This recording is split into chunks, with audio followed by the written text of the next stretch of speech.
Ini coba dicatat ya. Mengenal Allah itu dibagi 3. Mengenal wujudnya,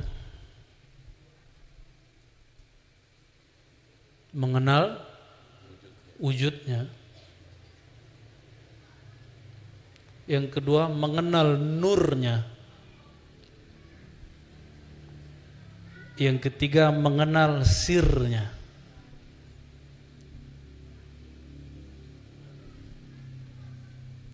Yang boleh dibagi, jadi semenjak 2022 habis lebaran, sebelum lebaran malah bulan puasa, resmi pengajian ma'rifat pertama dan ketiga ditutup. Disisakan yang nomor 2, ma'rifat nurnya.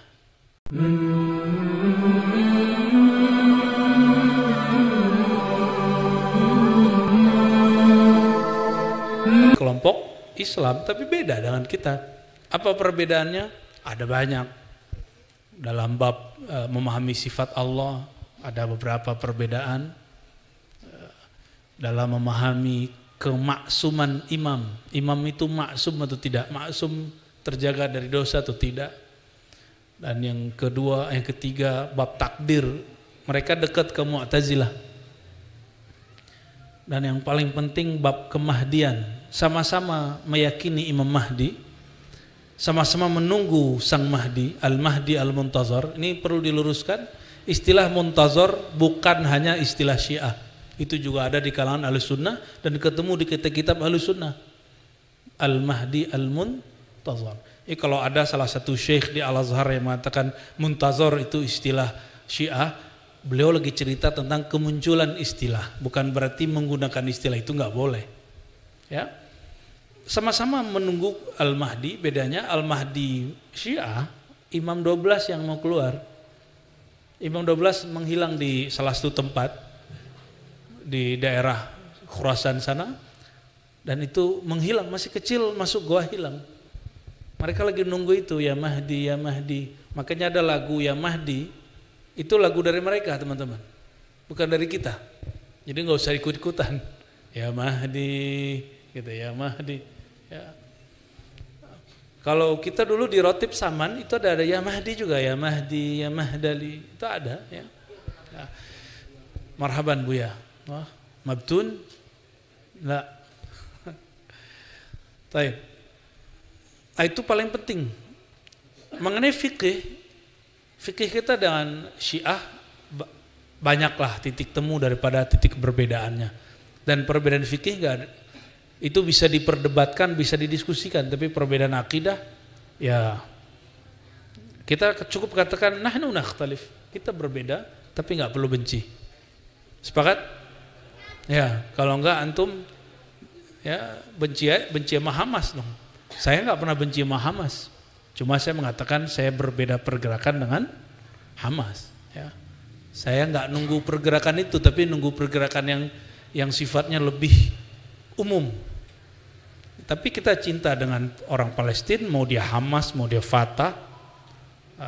Tapi orang-orang biasa, ada yang dia ideologi dia terganggu ketika saya mengatakan begitu, kita kemudian dipersoalkan oleh mereka dan kita dituduh nggak pro Palestina, lah kita pro Palestina. Ya, terlepas dari itu semua teman-teman, kita jangankan kepada Hamas yang masih Sunni, Syiah pun kita nggak kafirkan. Ya, beda dengan kelompok Wahabi yang mengkafirkan Syiah dan menulis buku bahwa Syiah itu agama sendiri. Mereka nulis buku Ad-Dinu Syiah, agama Syiah, dan itu saya nggak sepakat. Syiah itu terbagi 3. Ada Syiah Zaidiyah, dekat dengan Sunni, itu banyak di Yaman. Dan ini kiai-kiai di Jawa, bahkan kiai-kiai di Muhammadiyah, NU banyak pakai bukunya, Subulus Salam. Tahu Subulus Salam? Ya, syarah terhadap Bulughul Maram. Ada Syiah yang kedua, Syiah Imamiyah. Syiah Imamiyah ini yang saya ceritakan tadi. Mereka berbeda banyak hal dengan kita, tapi tidak sampai kafir. Yang kafir itu kelompok ketiga, Syiah yang mengatakan bahwa Sayyidina Ali sebenarnya Rasul yang harusnya dapat wahyu, tapi Jibril salah kirim. Itu namanya Syiah Ghulat. Syiah yang berlebihan, dan kelompok pertama kedua mengkafirkan yang ketiga itu. Jadi kita Ahlussunnah nggak perlu rempong-rempong ngurusin mereka, karena kelompok Syiah pertama dan kedua mengkafirkan mereka. Apalagi kita gitu ya. Yang masuk ke Indonesia tidak ada Syiah yang ketiga. Ya, kayak Jalaluddin Rahmat ya. Itu Syiah yang kedua. Saya ditanya tentang Dr. Haidar Bagir, menurut saya dia tidak Syiah lagi. Ya, yang punya Mizan itu ya. Itu dia sudah lewat dari pemikiran sektarian. Ya. Dia sudah lewat, kayaknya kolbunya sudah ya lebih kepada wahdah ummah, kesatuan umat. Wallahu a'lam bishawab. Dan semoga orang-orang Ahlussunnah juga mulai ada yang berpikir wahdatul ummah, kesatuan umat, bukan lagi mikirin sektarian. Tapi kita tidak usah malu mengatakan saya Ahlussunnah. Ya. Jadi ribat asas kita berakidah Ahlus Sunnah. Inilah yang disebut oleh Syekh Abdul Rauf dalam Tanbihul Masyi ya, fi manusiba ila tariqil Qusyasi, itu tariqat Syatariyah Qadiriyah. Apa kata beliau? Yang pertama yang wajib bagi seorang mukallaf, seorang yang hamba yang sudah dapat tugas keagamaan adalah mengenal Allah. Mengenal Allah di situ berakidah Ahlussunnah wal Jamaah ya. Akidah Ahlussunnah diriwayatkan oleh banyak imam, yang paling masyhur Imam Thahawi, Imam Maturidi, Imam Asy'ari, dan kita Indonesia lebih cenderung kepada Asy'ari dan Maturidi ya. Saya ada buku kecil menerjemah syarah Thahawiyah dan sedang progres menulis syarah Thahawiyah dalam bahasa Arab. Ya, doakan insyaallah Ramadan selesai ya. Nulis tapi dalam bahasa Arab, itu untuk daras nanti, itu untuk pelajaran. Jadi akidah Ahlus Sunnah ya. Dalam fikih kita menerima mazhab yang 4, bahkan kalau ada mazhab Ahlus Sunnah selain 4 kita terima. Ada dulu mazhab Ishaqi. Pernah dengar nggak? Nggak dengar ya? Imam Ahmad bin Hanbal Hanbali punya teman namanya Ishaq bin Rahuyah. Dia punya mazhab sendiri namanya Ishaqiyah. Baru dengar toh? Ya, ahli bid'ah kan? Ada mazhab Sufyan bin Uyainah, Sufyan Ats-Tsauri. Ya, mazhab Sufyaniyah ada. Ada mazhab Abu Thawr, pengikut Imam Abu Hanifah, lalu kemudian ngikutin Imam Syafi'i, lalu membangun mazhab sendiri. Tsauriyah. Ya. Banyak. Ada mazhab Daud Az-Zahiri, banyak mazhab itu. Syiah dalam fikih mereka mengikuti imam yang lebih tua lagi, guru dari Imam Malik dan Abu Hanifah, yaitu Ja'far Shadiq. Dalam literatur kita Imam Ja'far Shadiq bukan imam mazhab fikih, tapi imam thariqah. Ini hati-hati teman-teman. Yang diyakini imam oleh Syiah belum tentu Syiah. Imam Ja'far Shadiq salah satu imam dari jalur 12 imam mereka, salah satunya Ja'far Shadiq. Bagi kita dia bukan imam Syiah, bagi kita dia imam Ahlus Sunnah. Gitu. Imam Ali, Sayyidina Ali itu bagi Syiah imam pertama setelah Nabi Muhammad SAW. Benar nggak? Hasan Hussein, Sayyidina Hasan dan Hussein. Tapi bagi kita Syiah belum ada saat itu. Ya. Waktu Imam Hasan, Imam Hussein jadi imam, sudah ada Syiah belum? Belum ada Syiah. Dia imam di kalangan sahabat dan tabi'in. Ya. Lalu anak beliau siapa? Hussein punya anak Ali Zainal Abidin, karena dia sholatnya bisa 600 rakaat, 1000 rakaat sehari. Dan nggak boleh sama Khalifah Bani Umayyah keluar, karena dia kalau keluar tangannya kakinya dicium orang. Kebayang? Pernah lihat Habib Lutfi keluar atau Mbah Gurus kumpul itu kalau beliau keluar itu orang cium tangan berebut. Itu baru ulama sekarang zuriat Nabi SAW. Ya, gimana kalau itu cicitnya baginda Nabi Muhammad SAW? Udah nggak boleh sholat Jumat sama Khalifah. Ya, gimana tuh? Sayyidina Ali Zainal Abidin dia bukan kita nggak meyakini dia Imam Syiah, dia imamnya umat Islam. Ya. Jadi inilah kemudian dari beliau lah turun sekarang zuriat Nabi Sallallahu Alaihi Wasallam juga Sayyidina Hasan. Nah, dalam tasawuf, kalau di fikih ada mazhab, dalam tasawuf ada thariqah. Manhaj thariqah kita manhaj Imam Junaid. Kenapa disebut Junaid? Semua thariqah hari ini teman-teman semuanya bersanad ke Imam Junaid. Bersanad ke Imam. Jadi kalau dicek silsilahnya ke Imam Junaid. Lalu apalagi? Manhaj Imam Junaid, Abul Hasan Syazili dan Ghazali. Nah, kitab ini, kitab Hikam, ini murid langsung pewaris ilmu Imam Abul Abbas Mursi dari Imam Syazili. Ya. Dan Imam Syazili mengajarkan tentang wahdah mutlaqah mirip dengan Ibnu Arabi tapi beda istilah. Bedanya Ibnu Arabi dikafirkan oleh orang yang tidak paham, Imam Syazili tidak. Itu aja bedanya. Maka kemudian oleh Imam Ibnu Athaillah ini ajaran kemudian dijinakkan. Ya. Jadi kita tasawuf Junaid, Imam Syazili, Imam Ghazali, Imam Bahauddin Naqsyabandi, Abdul Qadir Jilani, ini satu paket, ya. Produk dari ilmu itu muncullah kitab Hikam Ibnu Athaillah Iskandari. Ya. Baik, teman-teman, untuk para imam tadi wabil khusus Ibnu Athaillah Iskandari, kita bacakan suratul Fatihah. Bismillahirrahmanirrahim. Ya nusin siratal mustaqim siratal ladzina an'amta 'alaihim waladdallin. Kita masuk ke hikmah yang ke-15. Fadhal.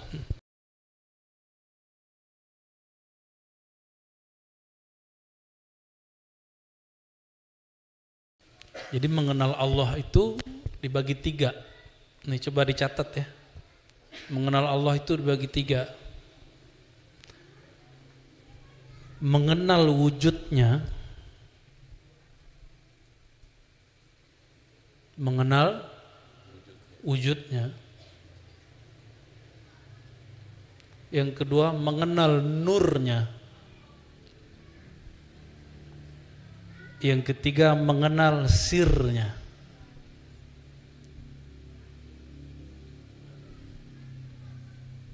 Yang boleh dibagi, jadi semenjak 2022 habis lebaran, sebelum lebaran malah bulan puasa, resmi pengajian ma'rifat pertama dan ketiga ditutup. Disisakan yang nomor 2, ma'rifat nurnya. Ya. Jadi yang pertama saya sudah nggak buka lagi, nggak bahas lagi. Yang apalagi yang ketiga, ya, sir. Dan itu kurikulum para kekasih-kekasih Allah, kalau mereka ketemu, mereka selalu ngobrolin yang 3 itu, nggak keluar dari itu. Kita kalau seneng seseorang yang diomongin apa, Bang Dik? Cantiknya, baiknya, sifatnya, wujudnya, rahasianya, kebiasaannya. Karena kita sayang sama orang itu.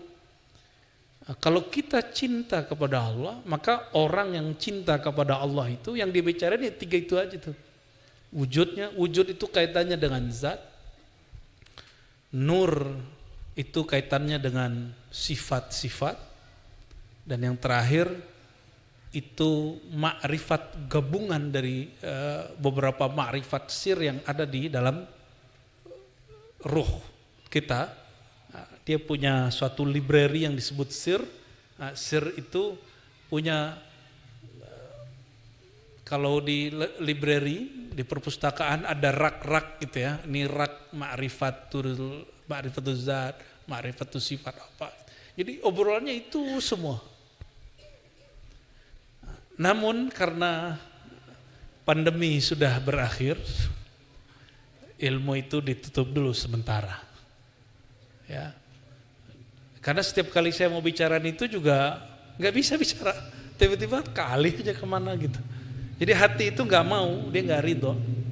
Nah yang diizinkan nomor 2, karena nomor 2 itu An-Nur itu sudah ada sebagian pembahasannya di ilmu akidah dan mendalam di kalangan ahli tasawuf yang kitab-kitabnya sudah berkembang. Salah satunya kitab Ibnu Athaillah ya.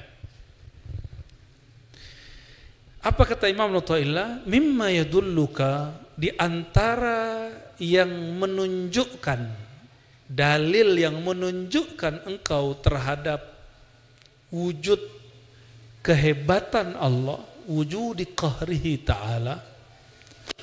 Jadi betapa hebatnya Allah, gitu maksudnya.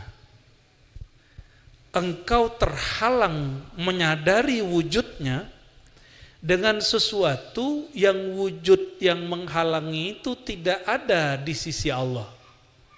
Nyambung nggak? Ulangi ya, ulangi. Sebenarnya beberapa hal harus pakai whiteboard, cuma saya lagi malas saja pakai whiteboard. Allah wujud nggak? Dulu Allah sendiri apa sudah ada makhluk? Sekarang Allah masih sendiri nggak? Oke? Allah masih esa nggak sekarang? Betul nih. Antum ada kan? Kita wujud nggak? Kita wujud. Allah wujud. Apa bedanya? Dia benar-benar wujud dengan zatnya sendiri, sedangkan kita diwujudkan oleh selain diri kita. Maka dibagi 2 wujud. Nah ini buat peta di pikirannya. Nanti lain kali bawa note ya. Bawa note. Ada wujud wajibul wujud yang dia wujud dengan zatnya sendiri. Ada yang wujud bi ghairihi, bukan dengan zatnya tapi dia diwujudkan oleh yang lain. Nah, kita wujud sendiri atau diwujudkan oleh yang lain? Langit, malaikat, aras. Jadi nggak usah debat Allah di aras apa bukan. Kenapa? Aras itu diwujudkan, berarti tadinya ada nggak? Terus kenapa orang debat Allah bertempat di aras atau bukan? Itu perdebatan kurang level. Kita sekarang nggak debat begitu lagi bro. Ya, kenapa? Kita sepakat bahwa aras itu ciptaan Allah. Betul? Dan Allah tidak mungkin menempel pada sesuatu yang menjadi ciptaan dia. Allah tidak ada bersama yang dia ciptakan. Nah, jadi aras itu ada nggak? Tapi dia ada. Nah, maka ada wujud yang mutlak yaitu zat Allah. Ada wujud yang tidak mutlak, yang wujud yang dibuat. Nah, dari sisi kemutlakan Allah, selain Allah dianggap ada atau tiada? Dari sisi Allah. Dari sisi Allah, Bang Dik ini ada nggak? Ada. Syirik. La ilaha illallah wahdahu la syarikalah. Tiada yang Tuhan yang berhak disembah kecuali Allah, yang tiada sekutu yang wujud bersamanya. Bang Dik ada nggak di sisi Allah?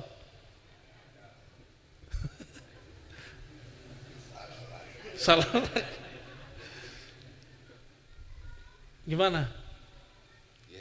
Ini ahlu sunnah loh ini bukan bid'ah ini. Bukan wahdatul wujud nih, bukan. Kita nggak lagi wahdatul wujud. Bukan ini nggak perlu pakai Ibnu Arabi yang begini-ginian. Ini ahlu sunnah ini. Dari sisi zat Allah, selain Allah dianggap tidak ada. Tapi dari sisi kita ada, Allah bisa bedain nggak? Tauhid kita sekarang baru tauhid versi diri kita, belum tauhid menurut Allah. Aliran-aliran seperti Ibnu Arabi, Al-Hallaj, Syekh Siti Jenar menentang itu, cuma mereka mungkin ada kalimat yang kurang pas. Akhirnya dibid'ahkan sebagian ulama padahal mereka bukan ahli bid'ah. Ya.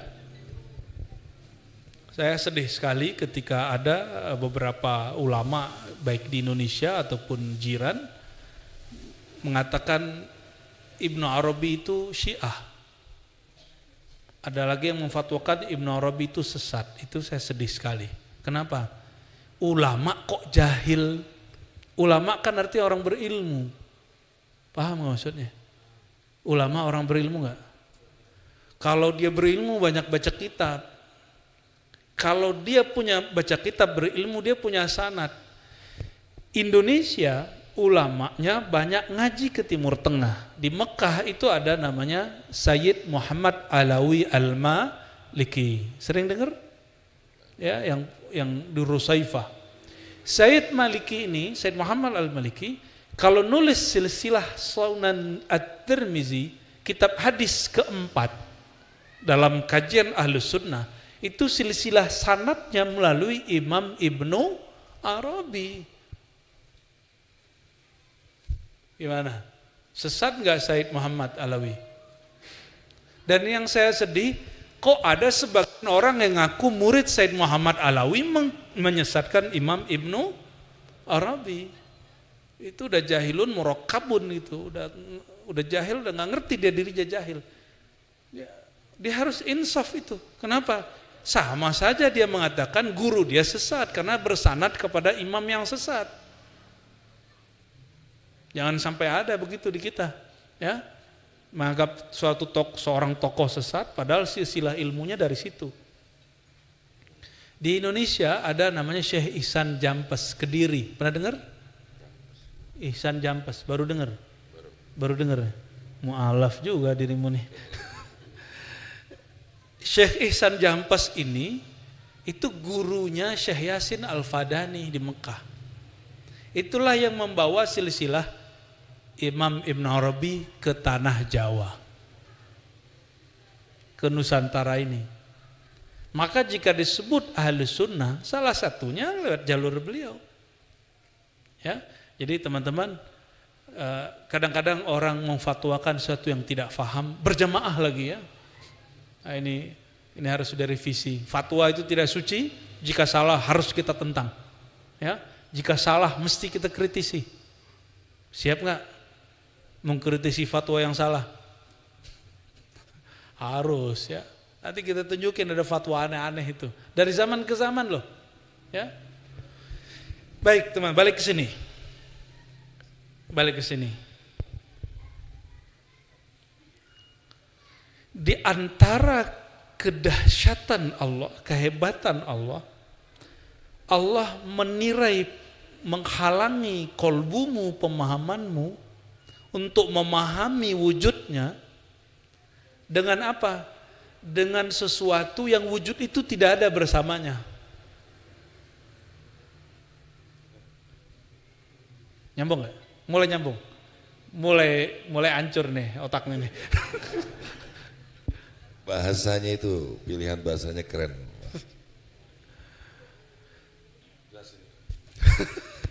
Aras itu makhluk. Kursiul wasi'u kursiyuhus samawati wal ard. Maha luas kursi Allah. Langit makhluk. Oke, surga makhluk. Neraka baru kenceng nih makhluknya. Surga ingatnya kawin ya. Itu semua makhluk dan orang terhalang untuk menembus kesadarannya bertuhan karena si makhluk-makhluk itu. Maka di kalangan ulama kita ada dua aliran, ada ahli kalam, ahli akidah, ada ahli ma'rifat. Kalau ahli kalam membuktikan wujud Allah dengan alam. Dengan adanya, apa buktinya ada Allah? Alam ini ada, pasti ada yang mencipta. Siapa yang mencipta itu? Dialah Allah Subhanahu. Ini teori siapa? Ahli kalam, ahli akidah. Atau pakai ayat. Qul huwallahu ahad. Wa la in sa'altahum man khalaqas samawati wal ardh la yaqulunna Allah. Jika engkau bertanya kepada mereka, ya, siapakah pencipta langit dan bumi? Mereka akan menjawab Allah. Ya, itu ada di Quran beberapa kali. Oke. Jadi ahli kalam, ahli tauhid, ahli akidah yang kita sebut imam ahlu sunnah, mau singa aswaja, mau harimau aswaja, apalagi jangan sampai ada monyet aswaja, ya, singa mau boleh, tapi jangan ngaum mulu, yang nggak pantas dicakar jangan dicakar. Ini kadang teman sendiri dicakar, karena dia hidup hanya untuk berdebat, bukan untuk mengenal Allah yang dia perdebatkan. Ada kelompok kedua, ini Ibnu Taimiyah sendiri yang mengatakan, orang yang mengenal Allah tidak perlu dengan wujud alam yang alam ini tidak ada bersama Allah. Aras alam, langit alam, gunung alam, matahari alam. Kalau kelompok pertama tadi, gimana cara membuktikan wujud Allah? Lihatlah langit, bumi, matahari, semuanya ada karena diadakan Allah. Ini ilmuwan ahli kalam. Kalau ahlu sunnah yang ahli ma'rifat gimana ngomongnya? Kata Ibnu Taimiyah, kenapa engkau membuktikan wujud Allah dengan sesuatu yang tidak ada wujudnya bersama Allah? Alam ini dia tidak pernah menyekutui wujud Allah, tidak pernah membersamai wujud Allah, karena Allah dulu sendiri, sekarang tetap sendiri, sampai nanti sendiri. Dia dulu Esa, sekarang Esa, sampai nanti Esa. Maka cara mewujudkan Allah gimana? Cara membuktikan wujud Allah gimana? Buktikan wujud Allah itu dengan wujud dia sendiri, dengan sifat dia sendiri. Gimana caranya Bang Dik? Buktikan Allah itu ada dengan sifat wujud Allah itu sendiri. Gimana? Tubuh ini, oke, ada rambut di situ, betul? Rambut. Rambut ini tumbuh nggak? Bang Dik pernah nggak menumbuhkan rambut? Nggak pernah? Nah, ini mengenal sifat Allah ini macam-macam. Ambil satu sifat saja, muhyi dan mumit, Allah yang maha menghidupkan dan mematikan. Bukti Allah itu ada, bukan saya yang menciptakan diri saya sendiri, bahwa sifat hayat dia, sifat dia menghidupkan, mematikan, nyata pada diriku. Bahwa rambut ini tidak pernah aku tumbuhkan, dialah yang menumbuhkan. Dan rambut ini tumbuh karena keberkahan daripada hembusan sifat hayatnya. Selesai. Gimana Bang Dik? Sesat nggak tuh? Jadi kita nggak perlu kemudian melihat matahari kejauhan. Ya. Rasakan efek sifat Allah itu pada diri kita sendiri. Rasakan efek perbuatan Allah itu pada diri kita sendiri. Itu level 1. Baru level 1 tuh. Ya, baru level 1 ya, baru di sifat-sifat yang standar lah dikenali orang. Kalau ahlullah mereka lebih kepada yang lanjutannya lagi, ya zauq, dengan rasa. Ya. Kira-kira maka Imam Ibnu Abbad, ya, apa kata beliau di salah satu Imam Syazili, ya, annama siwallah, ini kesepakatan ahli ma'rifat dari kalangan ahli sunnah, annama siwallah admun mahdun min haitsu zatih, selain Allah itu dianggap tidak ada sama sekali dari sisi Allah, bukan dari sisi Bang Dik, bukan dari sisi saya. Teman-teman ini ada nggak di sisi Allah? Tapi dari sisi teman yang lain, dari sisi wujud si hamba, maka alam ini ada. Tapi dari sisi wujud Allah, alam ini tidak ada. Saya mau tanya, setelah Allah menciptakan alam, Allah berdua nggak dengan alam? Ini pertanyaan jebakan. Allah dulu sendiri, benar? Lalu Allah menciptakan alam. Allah jadi berdua nggak? Tetap sendiri? Antum sahih akidahnya ya. Nanti kalau ditanya sama malaikat mungkar nakir, man rabbuka? Jawabnya kenceng itu. Ya. Allahnya kenceng itu. Kaget nanti malaikat mungkar nakir. Insya Allah. Apa dalil dari kalam ini? Surah ayat 88. Kullu syai'in halikun illa wajha. Segala sesuatu binasa kecuali wajahnya. Maka Bang Dik, kalau lagi melihat peran Allah pada si rambut, itu lagi nyaksiin wajah Allah. Maka wajah, ini yang masih boleh dijelaskan. Wajah Allah itu dilihat dari dua sisi. Tolong dihafalkan, satu wajah uluhiyah. Coba, wajah yang disebut wajah mana? Ini. Apa ini? Maka wajah itu sesuatu yang ditatap, itu wajah namanya. Apa yang diartikan wajah? Sesuatu yang ditatap. Sudah? Oke? Oke. Yang disebut wajah uluhiyah, wajhullah. Wajhullah disebut wajhullah, wajah uluhiyah. Ada dua, wajah uluhiyah, wajah rububiyah. Uluhiyah itu Allah menatap kepada dirinya sendiri. Di saat Allah menatap dirinya sendiri, maka keluarlah ayat ini. Segala sesuatu binasa kecuali hanya wajahnya. Ini wajah disebut wajah uluhiyah. Bukan wajah begini, bukan. Wajah di situ bisa diartikan zat. Bisa diartikan apa? Zat. Segala sesuatu binasa kecuali zatnya. Maka Allah menatap zatnya, itu istilahnya apa? Wajah uluhiyah. Ulangi. Allah menatap zatnya disebut apa? Karena Allah menatap zatnya, maka yang lain selain dia binasa. Paham? Oke. Ketika Bang Dik melihat rambut yang tumbuh, ya, tubuhnya bukan tumbuh tapi maju ya, perutnya. Ada kemajuan perut. Jadi tubuh kita bukan lagi naik tapi mengembang, ya. Betul ya? Tapi kuku kalau dipotong tetap aja tumbuh terus kan? Maka di saat kita menatap, ini bukan aku yang menumbuhkan, ini Allah yang menumbuhkan. Kita sedang menatap salah satu sisi dari wajah Allah, tapi bukan wajah uluhiyah. Karena sudah ada tubuh ini, sudah ada rambut. Apa itu?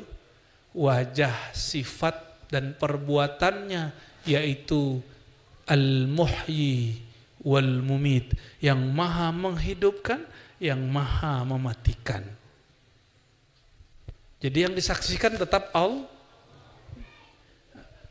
Ahli kalam memandang tubuh, dia terhijab oleh tubuh ini. Tapi ahli marifat lihat tubuh, bukan tubuh yang terlihat, perbuatan Allah yang terlihat, sifat Allah yang terlihat.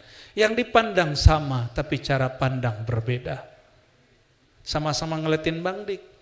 Kalau saya ngeliatin Bang Dik kayak abangku. Tapi kalau mas-mas ngeliat Bang Dik apa? Apa artis gitu ya? Orang gendut gitu ya? Kalau mbak-mbak apa nih? Aku rela yang jadi yang ketiga, yang keempat gitu ya. Mohon maaf, canda. Allahumma sholli ala Muhammad wa ala alihi wasallam. Enggak berat toh pengajian malam ini? Berat. Ini yang masih boleh di-sharing. Yang boleh ini kita ulang terus biar rohani kita bahagia. Ya. Ciri-ciri cinta kepada Allah, duduk ngapain? Ngomongin Allah. Ya. Ngomongin Allah, nggak ngomongin apa-apa. ya sesekali ngomongin yang lain.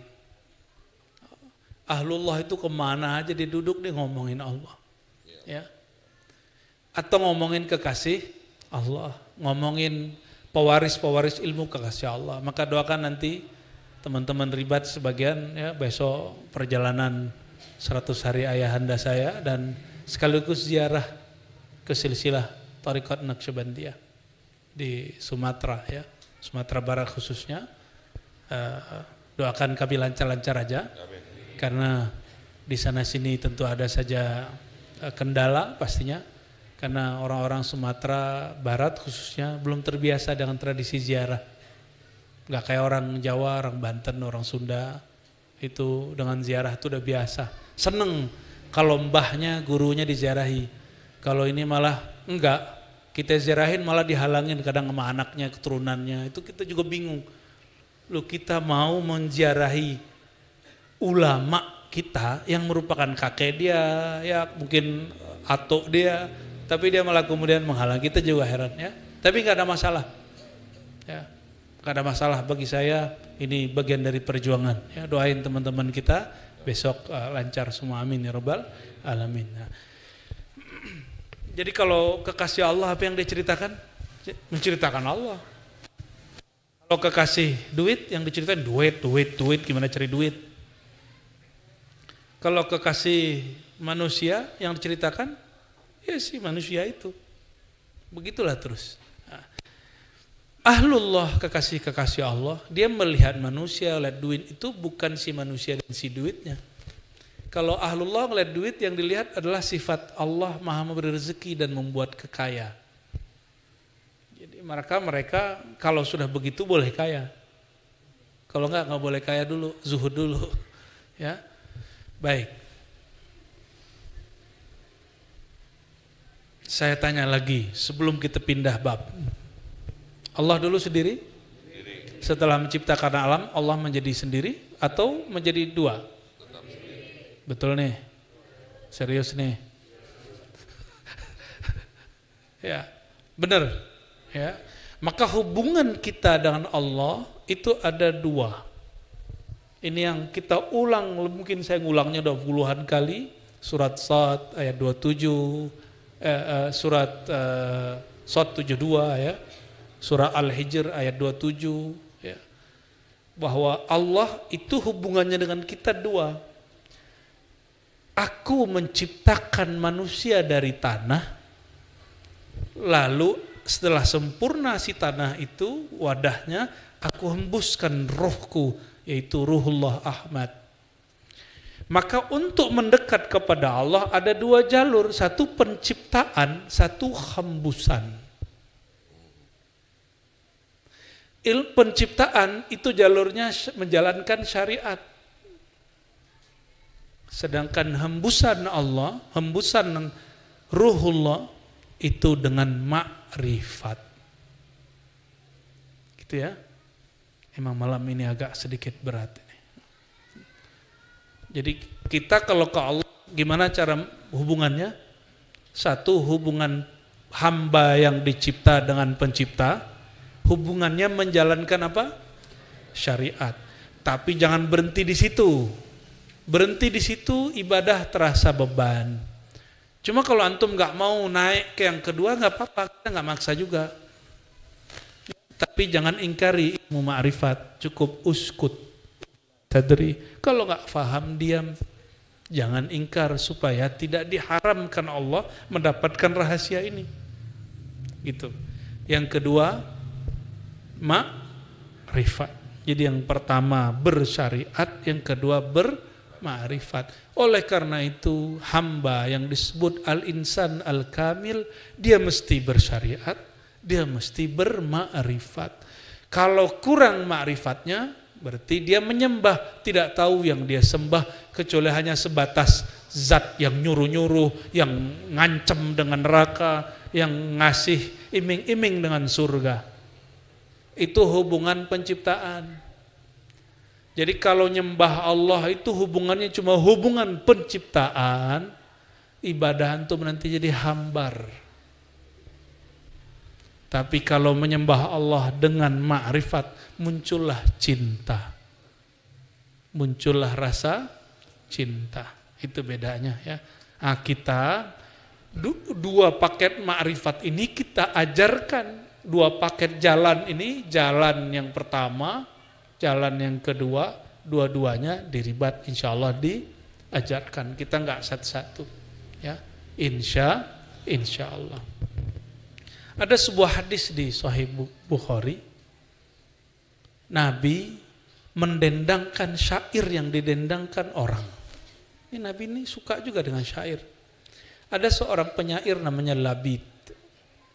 Nabi lagi kerja bakti, Bang Dik. Nabi ini suka kerja bakti. Lagi kerja bakti, Nabi mendendangkan ya. Asdaqu kalimatin qalaha syair ala kullu ma khalallahu batil. Apa kata Nabi? Ya kalau didendangkan kira-kira terjemahannya, seindah-indah kalimat yang dinyanyikan, didendangkan oleh seorang penyair seniman adalah segala sesuatu selain Allah tiada. Jadi ajaran tentang bahwa Allah itu hanya sendiri dan selalu sendiri, itu ajaran langsung dari Quran dan Sunnah. Siapa yang meyakini dirinya ada bersama Allah, syirik. Yang meyakini surga neraka ada bersama Allah, dia syirik. Karena surga neraka itu makhluk, Allah itu khalik. Tapi kalau dia mengatakan surga neraka ada, diadakan oleh Allah, baru akidah dia benar. Oke. Seandainya surga neraka tidak Allah ciptakan, jangan begini Bang Dik, kalau Bang Dik ngomong seandainya surga neraka nggak ada, nanti mah kelompok saklek dibilang Bang Dik kafir. Loh, surga neraka ada, ente kok tolak? Robiah Adawiyah nggak ngomong begitu. Robiah Adawiyah mengatakan seandainya Allah tidak menciptakan surga, tidak menciptakan neraka, apakah engkau masih mau menyembahnya? Nah, kalau bab penciptaan, menyembah Allah karena diancam, menyembah Allah karena harap pahala, boleh nggak? Boleh. Tapi itu baru tauhid khalqiyah, tauhid penciptaan, atau tauhid rububiyah. Belum sampai kepada tauhid zat, mentauhidkan zat Allah Subhanahu wa ta'ala. Seandainya Allah tidak ciptakan surga dan tidak ada namanya bidadari, Bang Dik masih mau sholat tahajud nggak? Jadi Sufyan Ats-Tsauri, dia pernah tertidur dari tahajudnya. Ketika bangun, udah subuh. Itu bangun, dia nangis. Karena dalam tidurnya dia bertemu sosok bidadari. Yang bidadari itu dikalamkan waktu dia masuk ke alam surgawi di mimpinya. Inilah istrimu, begitu. Langsung dia mau peluk, karena bidadari kan cantik bener Bang Dik. Gak ada apa-apanya, mohon maaf dengan ya perempuan di dunia ya. Lalu ketika dia mau peluk istrinya di surga, sang istri ngomong gini, maaf Mas Sauri. Maaf kenapa?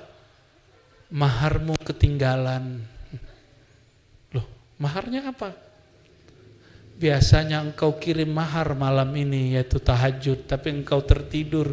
Bangun dia nangis, semenjak saat itu dia gak pernah tidur lagi malam hari sampai mati. Imam Sufyan Ats-Tsauri. Kira-kira gimana tuh nasib kita tuh? Bidadari itu kalau meludah di muka bumi, seluruh permukaan bumi harum bau kasturi.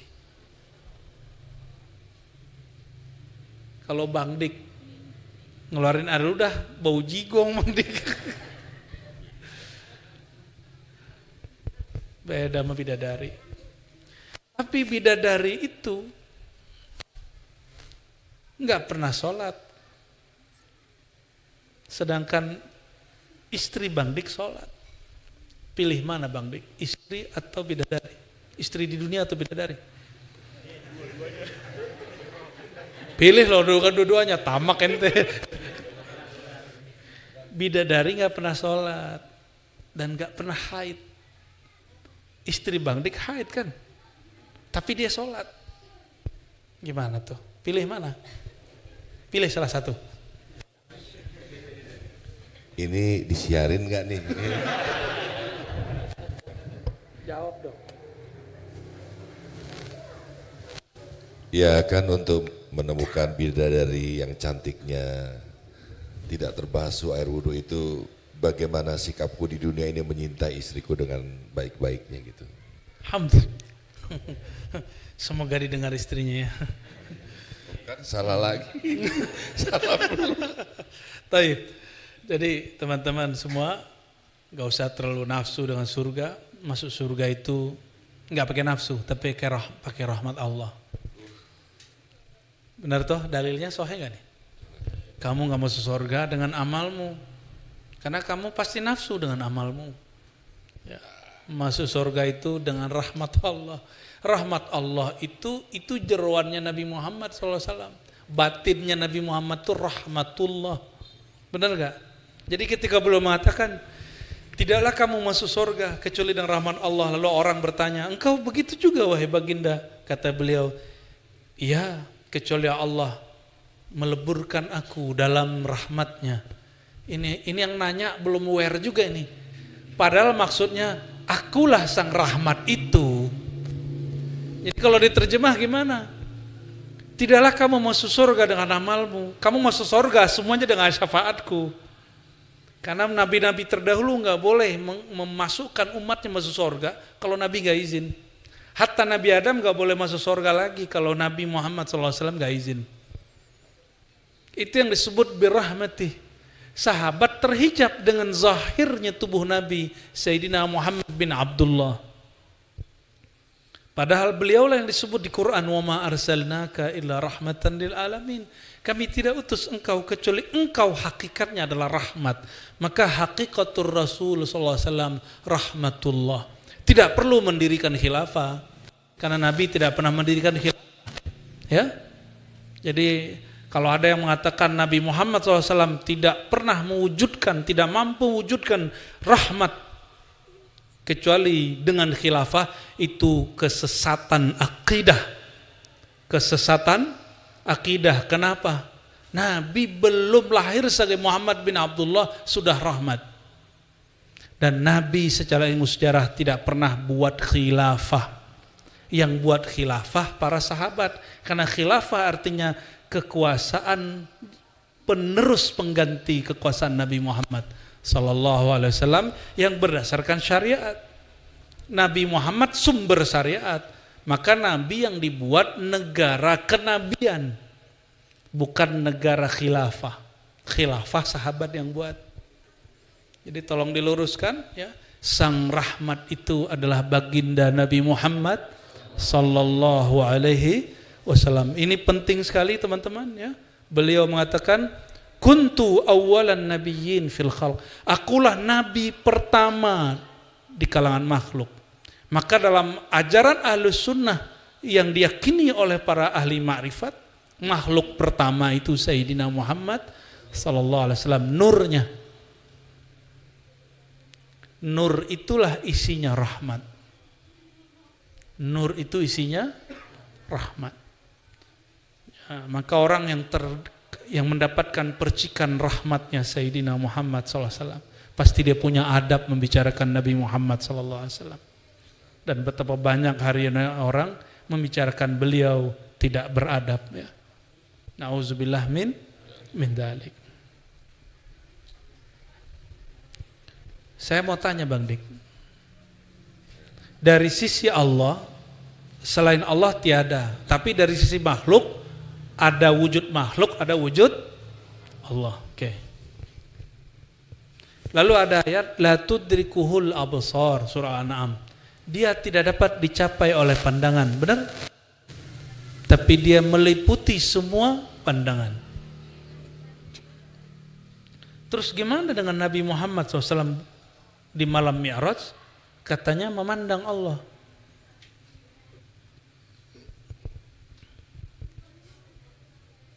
Padahal ayatnya mengatakan Allah tidak dapat dicapai oleh pandangan.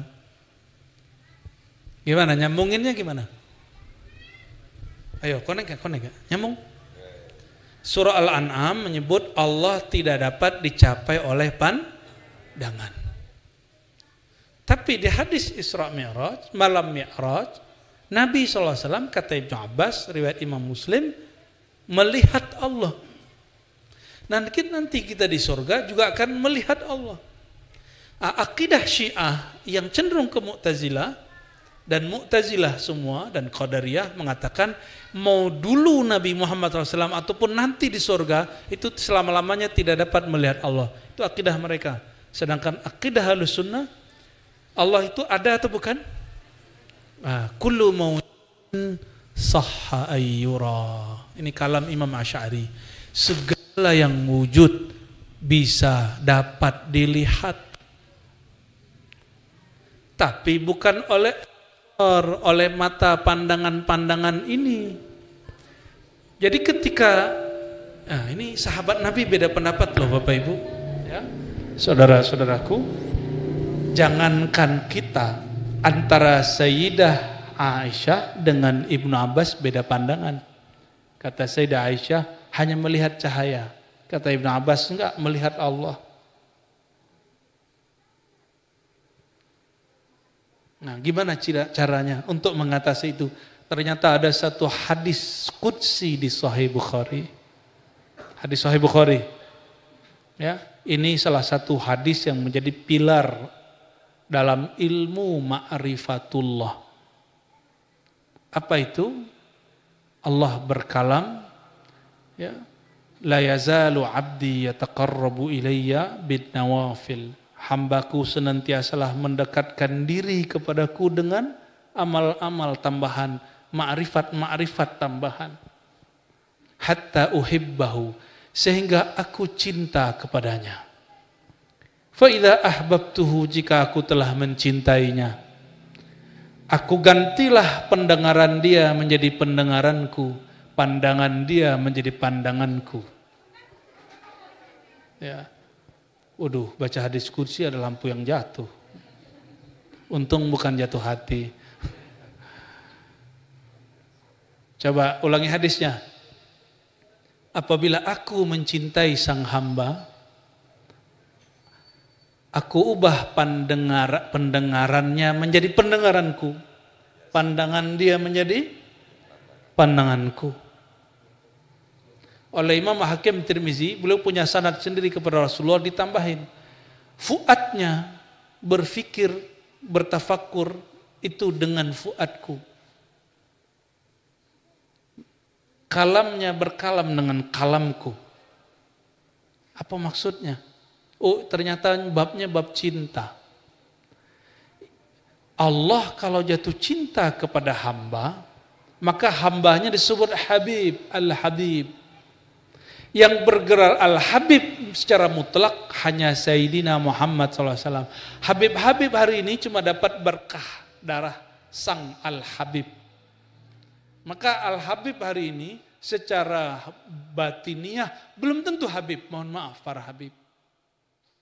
Secara darah iya, darah Sayyid sebenarnya, belum semua Sayyid itu disebut Habib.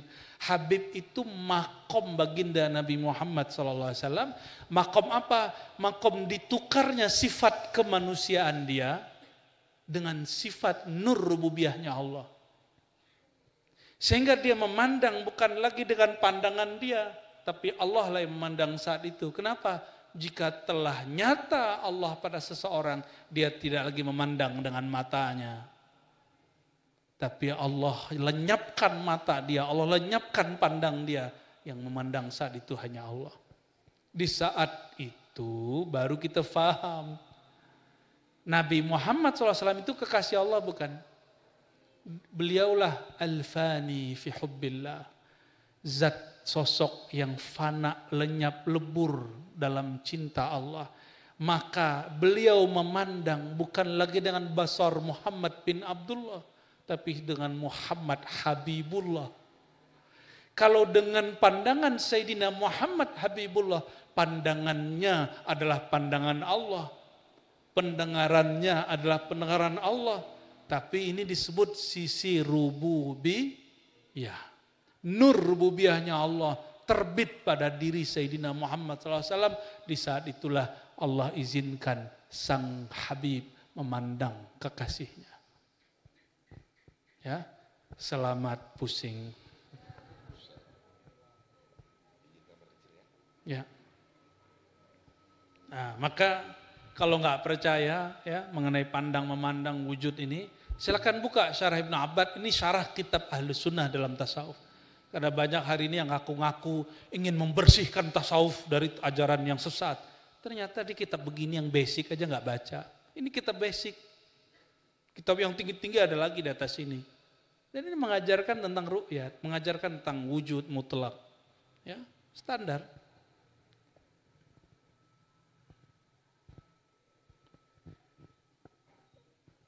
Imam Syazili, kakek guru dari Ibnu Athaillah, pernah mengisahkan tentang dirinya dileburkan ke dalam nur sang Habibullah.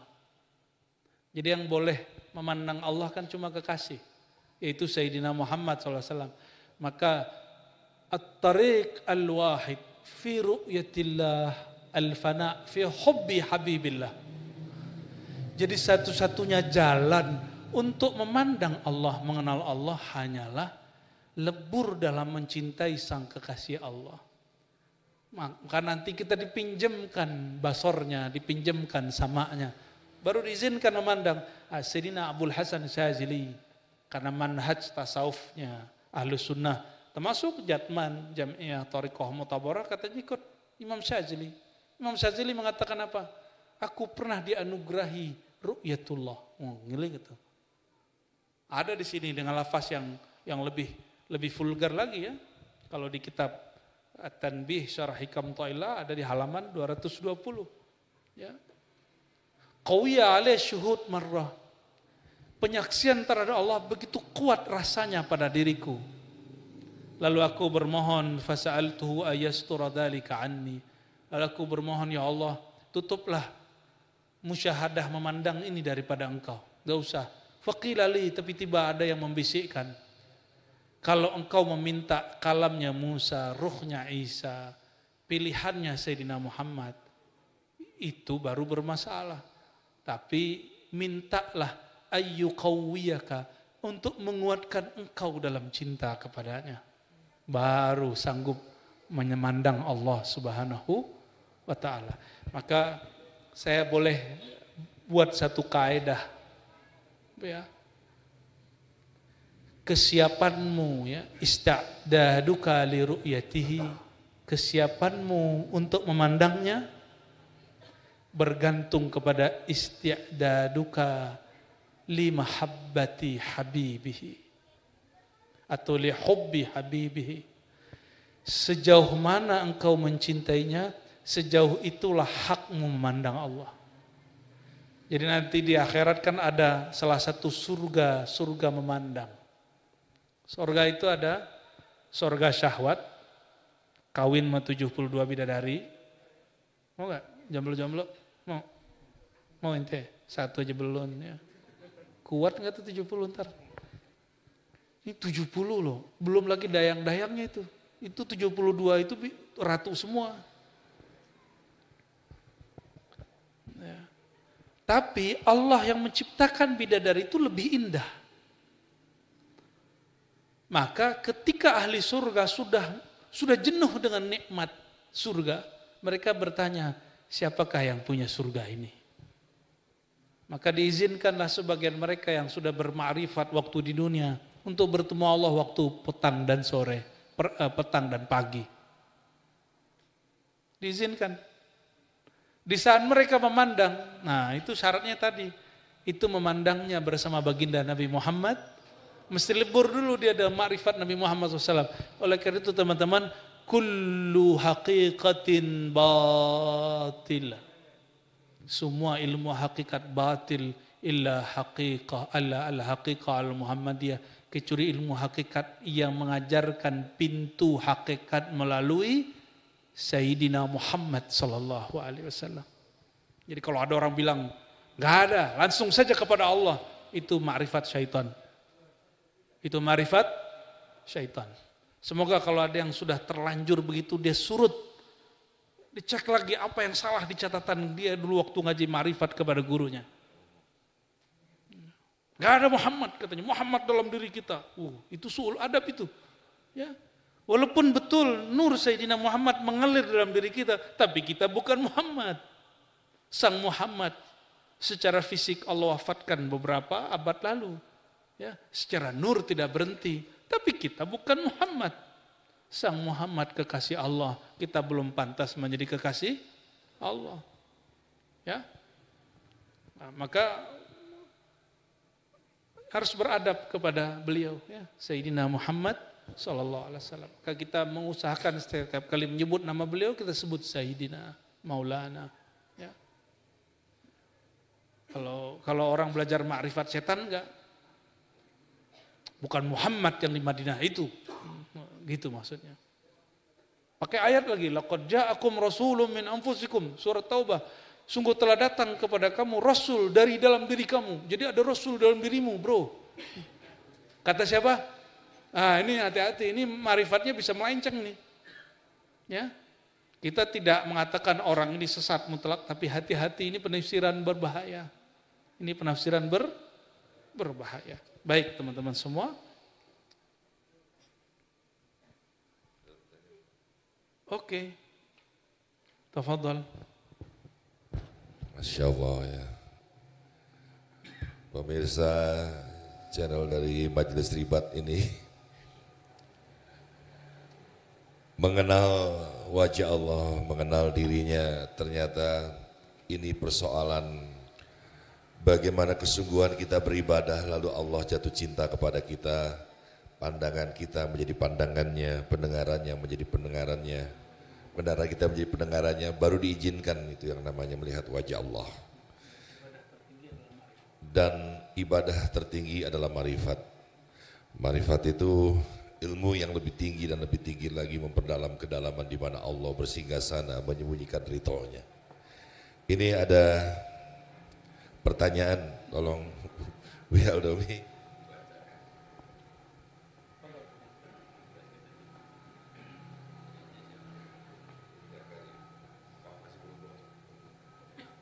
Baik. Pertanyaan dari Bapak Zakaria. Assalamualaikum warahmatullahi wabarakatuh. Buya, izin bertanya terkait wajah. Izin bertanya terkait wajah rububiyah dan wajah uluhiyah sebagai cara pengenalan Allah. Dalam surat Toha, Allah mengenalkan diri kepada Nabi Musa alaihi salatu wassalam, inni ana rabbuka. Sebelumnya menyuruh melepaskan sepasang trompa hijab. Tapi Allah justru kembali mengenalkan diri kepada Nabi Musa alaihi salatu wassalam, innani anallahu la ilaha illa ana. Pertanyaannya, dalam kondisi apa seorang hamba sehingga dia layak Allah mengenalkan rububiyahnya kepada sisi hamba, dan dalam kondisi apa seseorang hamba sehingga dia layak Allah mengenalkan uluhiyahnya kepada si hamba. Terima kasih Abu ya. Pak siapa nih? Pak Zakaria. Pertanyaannya termasuk paling bagus sejauh kajian hikamnya. Ya.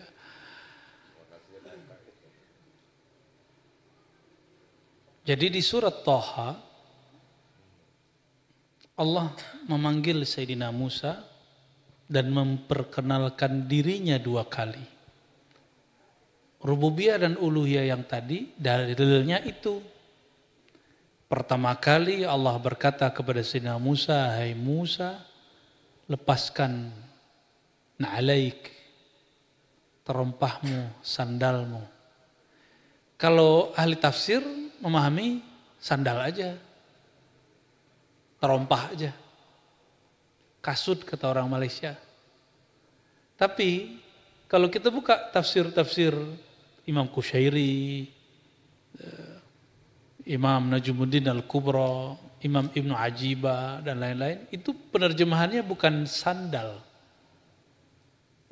Ya, hai Musa, lepaskanlah sandalmu, engkau sedang berada dalam wadi tua, tempat yang suci. Sandal itu adalah hijab diri kita. Ya. Hijab kita yang membuat kita terhalang kepada Allah Subhanahu wa taala itu disimbolkan dengan sandal. Sandal itu bisa jadi diartikan kedirianmu, keegoanmu, engkau merasa dirimu ada. Nah itu. Jadi kalau diterjemahkan, hai Musa, tanggalkan keegoanmu, tanggalkan wujudmu. Kalau wujudmu sudah engkau tanggalkan, engkau sudah tidak zahir lagi, barulah aku yang maha batin mengenalkan diri dengan zahir. Ana rabbuk, akulah Rabbmu yang mencipta engkau. Disebut wajah rububiyah. Lalu Allah berkalam lagi, ana ikhtartuka fastami' lima yuha. Aku memilih engkau, maka dengarlah apa yang diwahyukan. Lalu Allah berkalam lagi, innani anallah, ini wajah uluhiyah. Ini dari mulai dari ayat 1 Toha sampai 14. Ya, silakan dibaca di rumah ya. Surat 20 dari ayat 1 sampai 14. Ya, itu dalil mengenai wajah uluhiyah, wajah rububiyah. Rububiyah dulu baru ya uluhiyah. Ini bukan uluhiyah rububiyah versi kelompok salafiyah ya. Kita enggak ada urusan dengan itu. Innani anallah la ilaha illa ana. Sesungguhnya aku adalah Allah. Tiada yang berhak disembah kecuali aku. Maka sembahlah aku, dirikanlah sholat untuk menyembahku. Ya. Itu di surat Toha ayat 14. Nah, pertanyaan Pak Zakar ini, kapan seorang hamba pantas gitu ya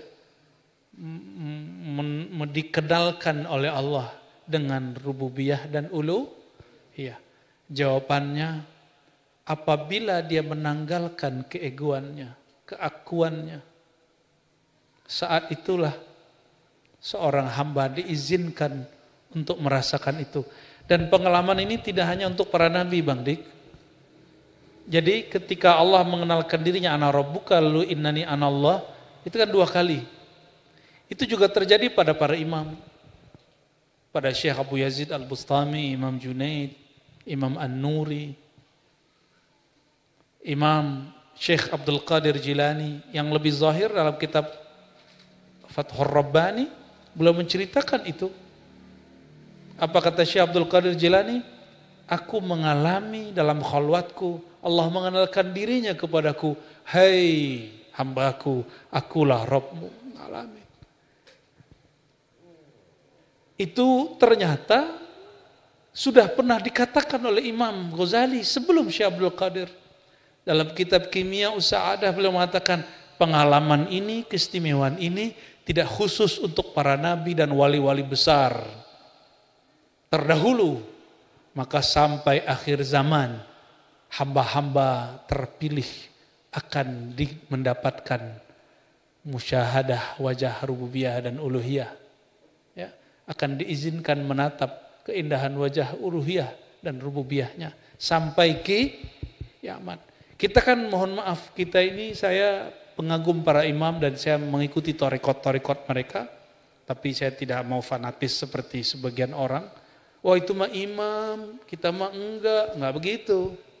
Justru kalau ngikutin torikotnya Syekh Abdul Qadir Jilani, puncaknya ngalamin itu.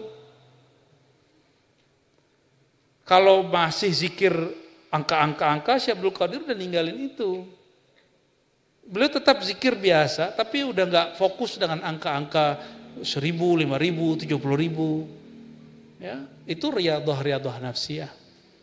Nah, orang mengira, mohon maaf, zikir angka-angka itu zikirnya Syekh Abdul Qadir Jilani. Enggak. Syekh Abdul Qadir Jilani sudah sampai ke makom itu.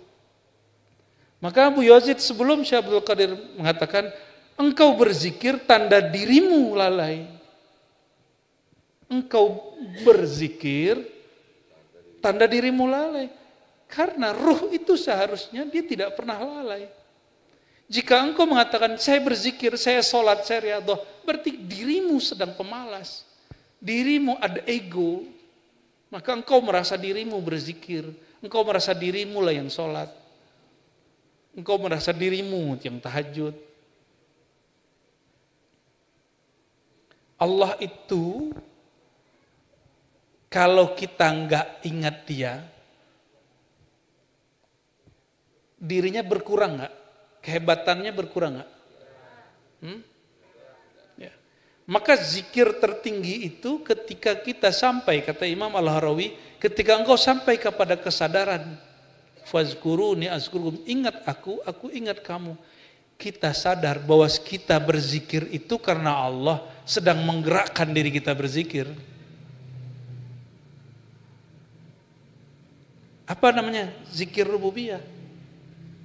Jadi kapan Allah mengingat engkau, Bang Dik? Menyebut engkau ketika engkau disertakan dalam menyebut namanya. Itu rububiyah. Maka di rububiyah boleh disebut banyak wujud, tapi di uluhiyah cuma satu wujud. Nah, jadi kalau dalam berububiyah kita ngomong anta rabbi la ilaha illa anta, ya Allah, engkaulah Rabbku, penciptaku. Tiada yang berhak disembah kecuali engkau. Ini rubu. Ini bukan bab akidah loh ya, ini bab zauq. Jangan pakai hukum akidah di sini. Akidah basic. Ini sudah masuk ke bab rasa. Akidah pakai akal dan nakal. Ini sudah masuk gabungan akal, nakal dan rohani. Dia sudah masuk ke alam rasa.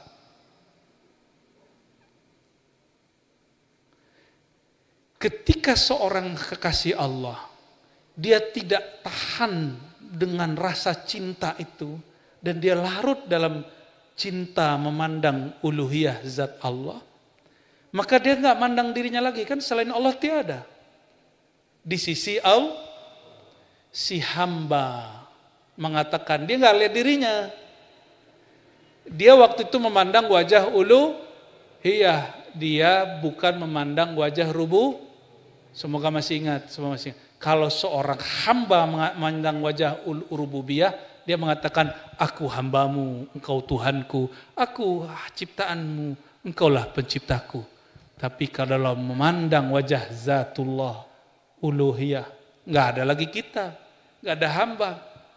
Terus kita ini ada, kita apanya Allah? Kita perbuatannya Allah. Maka Allah memakai kalam dari perbuatannya. Muncullah Sayyidina Al-Hallaj mengatakan anallah. Itu Al-Hallaj memandang kepada uluhiyah, tapi dia lupa adab rububiyahnya. Jadi Abu Yazid zikir subhani, subhani, walaupun ada Imam Ghazali mengatakan dia meriwayatkan kata Allah, enggak. Subhani artinya apa? Maha suci aku. Jadi kalau Abu Yazid mengatakan subhanaka, subhanallah, maha suci engkau ya Allah, itu Imam Abu Yazid sedang larut dalam cinta memandang rubu, engkau aku, engkau Maha Pencipta aku. Ya. Di saat Abu Yazid Al-Hallaj mengatakan maha suci aku, akulah Allah, tiada Tuhan selain aku, itu bukan lagi Al-Hallaj yang bicara. Al-Hallaj lisannya sudah binasa, kalam dia sudah tiada, yang ada hanya kalam. Bukan si Hallaj yang mengatakan aku Allah. Allah mengenalkan dirinya. Lalu digunakanlah kalamnya Hallaj. Hallaj di sisi Allah tiada. Yang ada dia hanyalah perbuatan Allah. Yang ada kalam dia diganti jadi kalam Allah. Jadi faham? Kira-kira kalau begitu Syekh Siti Jenar sesat atau dia ahli cinta? Ahli cinta. Al-Hallaj sesat atau dia ahli cinta? Tapi biasa orang kalau udah cinta, kalau di bab rububiyah pakai bab adab syariat. Kalau dalam bab uluhiyah dan tidak memakaikan bab rububiyah, dia lupa dengan adab-adab syariat. Disitulah para wali itu kemudian menegur wali yang lain, hei hati-hati, jangan lupakan tauhid rububiyahmu. Begitu. Kalau mereka tidak mau, baru masuk ke pengadilan. Al-Halat masuk ke pengadilan. Syekh Siti Jenar masuk ke pengadilan, masuk. Ya orang sudah mabuk. Orang sudah mabuk. Ya. Jadi zikir seperti itu bukanlah zikir yang boleh dibaca dalam keadaan sadar seperti ini. Haram hukumnya. Makanya Imam Ibnu Arabi mengatakan, kutubuna, kitab-kitab kami ya, muharramatun, diharamkan ala ghairina, diharamkan untuk dilihat, dibaca sendiri oleh selain kami. Jadi kalau mau baca kitab tasawuf, mesti berguru, nggak boleh baca sendiri. Tapi saya lihat ada ulama salah faham di situ. Kalimat Ibnu Arabi itu, ini dinukil juga sebagian dengan redaksi yang lain oleh Syekh Abdul Somad Al-Falembani, ya, dalam kitab Syiarus Salikin. Dipahami oleh sebagian orang, berarti kitab tasawuf seperti itu nggak boleh dibaca. Nggak begitu, nggak boleh dibaca santri sendiri. Dia mesti dibimbing. Nah, maka teman-teman setiap Rabu malam, alhamdulillah Buya Aldomi sudah buat kajian Sirrul Asrar, salah satu rahasia Syekh Abdul Qadir Jilani. Silakan diikuti online ataupun offline. Ini sudah khatam, mulai lagi dari awal. Ya, jangan dilewatkan itu. Ya. Nanti buka kitab ini, kalau sudah dibuka dari awal sampai akhir, khatam sekali lagi, baru kita pakai kitab yang lain lagi. Insya Allah ya, luar biasa itu. Ya. Itu salah satu rahasia-rahasia ilmu ma'rifatullah yang diwariskan oleh Al-Qutub Rabbani, Syekh Abdul Qadir Jilani. Ya, jadi ke pertanyaan Pak Zakaria itu terjawab sudah? Terjawab nggak? Kalau nggak, cari aja jawabannya lagi.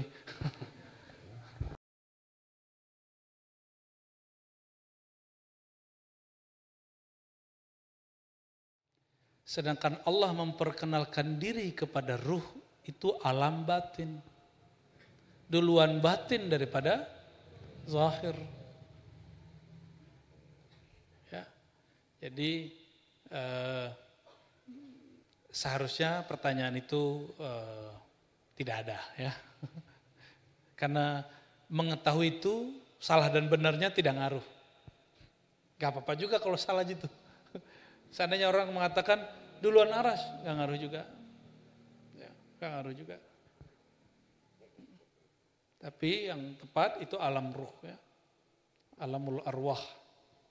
Nah, alam arwah itu sebelum alam misal baru alam jasad. Jadi kita ini Bang Dik, ini alam jasad. Ini jasad ini, jasad bukan? Ini jasad apa nih? Alam ajsam bahasa ininya, alam materi. Alam ini sebelumnya ada di alam mithali, alam permisalan. Sebelum alam permisalan itu ada namanya alam arwah. Arwah di sini bukan arwah bahasa Melayu Malaysia yang berarti sudah mati. Alam arwah jamak dari ruh, alam ruh. Ada ruh, ada alam ruh, itu beda loh ya. Ada ruh, ada alam ruh. Alam itu segala satu selain Allah. Ya. Maka Allah ketika mengenalkan diri kepada arwah di alam ruh, berarti sudah ada alam di situ. Sedangkan Allah ada sendiri, tidak perlu ada alam. Maka kalimat yang digunakan di situ, jadi Allah ketika mengenalkan diri ke alam selalu menggunakan kalimat Rob. Ya. Kecuali ketika si hamba sudah memandang wajah uluhiyahnya baru innani anallah la ilaha illa ana. Ya.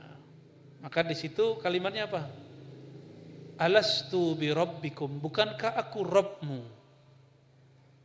Karena itu alam arwah. Alam arwah dicipta. Jadi sebelum ruh kita masuk ke sini, itu dia sudah dibungkus dulu dengan nafs. Nafs itu dicipta. Maka Allah berkalam kepada ruh yang sudah dibungkus dengan nafs, dengan jiwa. Apakah aku pencipta kalian? Ya. Jadi apabila yang disebut ruh itu jiwa, jiwa dicipta. Apabila ruh itu yang disebut dalam surat Sad, dia dihembuskan. Bukan dicipta, yang dicipta tubuh yang zahir. Sedangkan ruh dihembuskan. Dan Allah hanya mengabarkan sampai di situ. Jangan kemudian antum tambahkan, ruh itu pasti dicipta. Enggak mesti. Ya, menambahkan sesuatu dari Quran itu bid'ah. Ya. Tapi kok sekarang orang memaksakan memahami Quran pakai filsafat Aristoteles. Selain Allah berarti alam. Itu kan kaedahnya Aristoteles. Yang dipinjam oleh ahli kalam. Ya, nggak mesti. Saya mau tanya, nih bukti kaedah itu tidak selalu benar. Selain Allah pasti alam. Selain Allah pasti alam. Itu kan kaedah aghlabiyah. Biasanya kebanyakan. Boleh dipakai dalam ilmu kalam. Tapi tidak mutlak. Contoh, sifat Allah bukanlah Allah. Tapi tiadalah sifat kecuali dia ada pada Allah. Oke? Saya mau tanya, Al-Quran, apakah Al-Quran itu Allah? Tapi Al-Quran, kalamullah, tiadalah dia dicipta. Kalau ada yang meyakini Quran dicipta, itu ajaran sesat itu. Ada yang bilang Quran dicipta? Kalau mushaf dicipta, kalau Quran, kalam Allah, tidak dicipta. Beda mushaf sama Quran? Beda. Oke? Al-Quran itu Allah bukan? Bukan. Al-Quran itu kalamnya Allah. Kalam itu sifatnya Allah. Paham di situ? Ya. Jadi kita enggak akan menggunakan kaedahnya Aristoteles untuk memahami Quran yang suci. Ada ayat yang cocok, ada ayat yang enggak cocok. Barangkali begitu ya. Nah, kita harus berhati-hati karena ilmu kalam ini sebagian ya kata Imam Fadhali dalam syarah beliau dan juga imam-imam yang lain banyak menyerap perkataan para filosof Yunani. Akhirnya akidahnya tidak murni. Nah, kita harus berhati-hati di situ. Kita enggak anti dengan filsafat Yunani. Ya, saya kan pernah juga ngajar filsafat. Walaupun sekarang sudah saya tinggal, ya sisa satu filsafat yang masih kita ajarkan, filsafat ilmu. Filsafat ilmu itu sama dengan jika ada tafsir, ada usul tafsir, fikih ada usul fiqh, nah, filsafat ilmu itu usulul ilm. Ya. Barangkali itu.